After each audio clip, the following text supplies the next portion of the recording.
Welcome to State Athletics. This week on the Powerlifting for Aesthetics series, I'm going to be talking about equipment. Equipment in powerlifting is quite varied. In most other athletic sports, you have very specific equipment that goes with it, and so powerlifting as a sport has very specific equipment, and it can range greatly. Now, in saying that, since we started releasing the Powerlifting for Aesthetics series of videos, we've had a lot of questions about powerlifting, and it ranges on a lot of different topics, but one very recurring topic is equipment.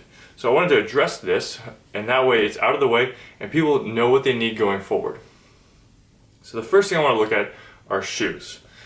In front of me I've got two pairs of shoes. When I go to the gym, depending upon what my day intends, I typically have both of these. Now that's not mandatory, and I'm going to go through what I would recommend as your first option. The first option would be a shoe with a minimal heel arch. When we have this shoe, it's going to be great for deadlifting. You can also bench in it, and you can also squat in it. That's going to be the major detail of why I recommend this first. You can also do a lot of accessory work in it, so if you have any lunging, single leg work, rows, etc. Any of that stuff can be done in this shoe very easily. My shoe that I have is a Converse shoe. It's held up very well. This is a very old shoe. It's probably about 5 years, and it still has minimal wear. I know that they can break down, but I am not too aggressive on it, so it's lasted a very long time. So the next shoe I'm going to go over is a heel lifted shoe. Here I've got the Nike Romaleos, and it has a 0.75 heel lift, and you can find shoes that have lower heel lifts. I think this is the highest. There's a few other brands that have a similar height, but relatively it's not going to make a drastic difference between them unless you have some sort of reason to need a very big heel lift. So as myself, as an example, I have very restricted ankles, so I chose to go with the largest heel lift I could. And the reason I chose the Nike Romaleos is that they have a wide toe box at the bottom, and so it was great for my nice wide foot. So this would be the next option to get. It's going to be great for squatting in. You can also do some accessory deadlifting in it. We all do a lot of hip hinging variations where if you utilize this, it's a great way to help get extra hip range. So once you get past those, the next thing you want to consider is getting a belt. Now, there are a ton of different belt options. The more popular traditional belt brands are things like Inzer, and Inzer is very dominant in the powerlifting sport. There's another one, I believe it's called Waylanders. They are coming up, and another option would be to get a custom belt. Now, depending upon your price range and also your desires, if you're going to be a competitive powerlifter, there are only so many brands that are approved by certain federations. So you're going to want to double check that.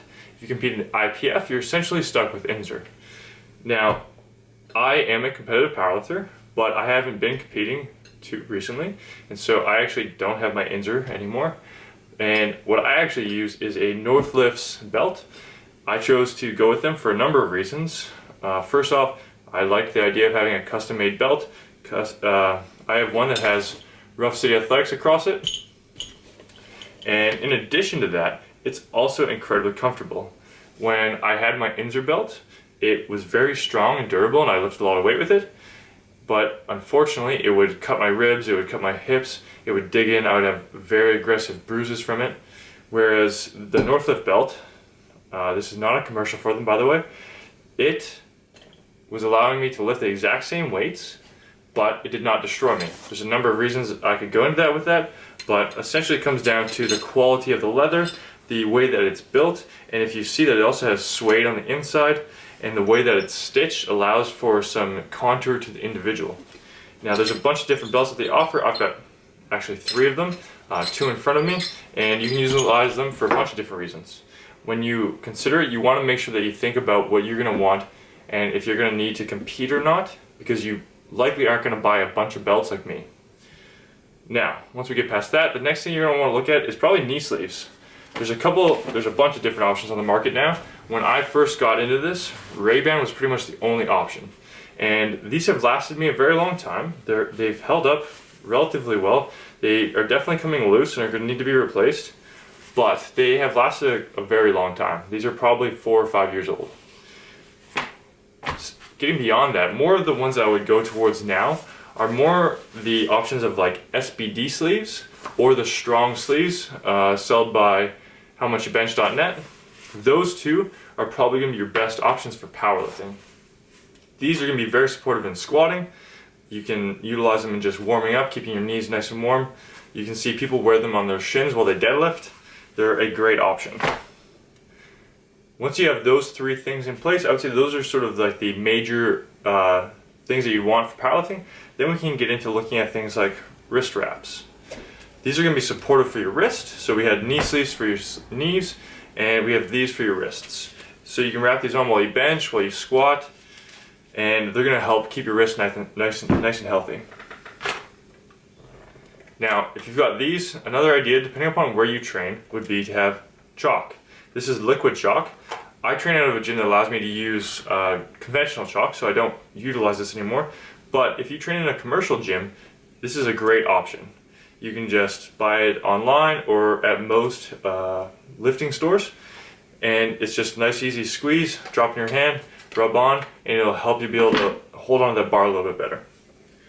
After that, we can look at some other options such as wrist straps. So if you are training at a place that doesn't have chalk, or in general you're just lifting a weight that you struggle to hold, straps are another great option. Again, tons of different brands of straps out there. There's ones that are made of fabric, there's some that are made of leather, different options for you. When I was looking at the one that I wanted one that was not going to bother my hands or get too thick, and so you see that with a lot of the fabric ones. So I had a leather one made by Northlift Belts, and this is one that allows me to grip onto the bar, hold very well, and it doesn't exaggerate my hand position. A couple other things that are really easy to carry in your gym bag are lacrosse balls and peanuts. A peanut is essentially just 2 lacrosse balls taped together, but I can get into any sort of soft tissue spots that are bothering me that day. If I want to go along my spine, I can utilize this guy. If want to loosen up my foot, my arches, my ankle, any sort of stuff, I can use this very easily. Next up, we've got some bands. So I've got 3 bands that I have in my bag. I've got a very small one.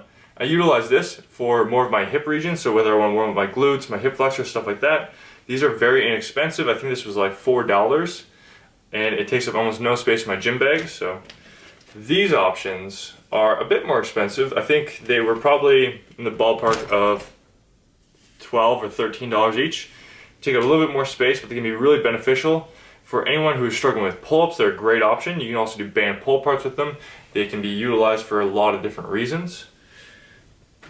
Then another thing to think about would be a skipping rope. Depending upon what you like to do to warm up or to do conditioning work with, skipping can be a fantastic option. It can be a low-level plyometric exercise as well as working on your calves. Now, I have a very basic skipping rope. I don't think you got to get too crazy with it if you are just doing it for terms of conditioning or warm up. And one last option that I wanted to discuss about is actually a mouth guard. For a lot of lifters, they clench their teeth a lot while they lift. I know that is a problem for myself, and getting a mouth guard made, particularly a custom mouth guard, is actually going to help alleviate these problems a lot, and you can feel free to clench then. I know when I get really aggressive in my lifts, I clench very hard, and you can do a lot of damage to your teeth, and we want to limit that as much as possible. So think about that. So in summary, a couple major details. We want to look at shoes first, cover that base.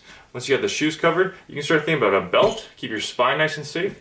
Then we can look to knee sleeves and wrist straps, keeping your joints nice and healthy. Then you can start looking at other options such as wrist wraps. You can look at bands, skipping ropes, and chalk. Those are going to cover all of your bases. Hopefully this video helps a lot of people, and we'll catch you next time.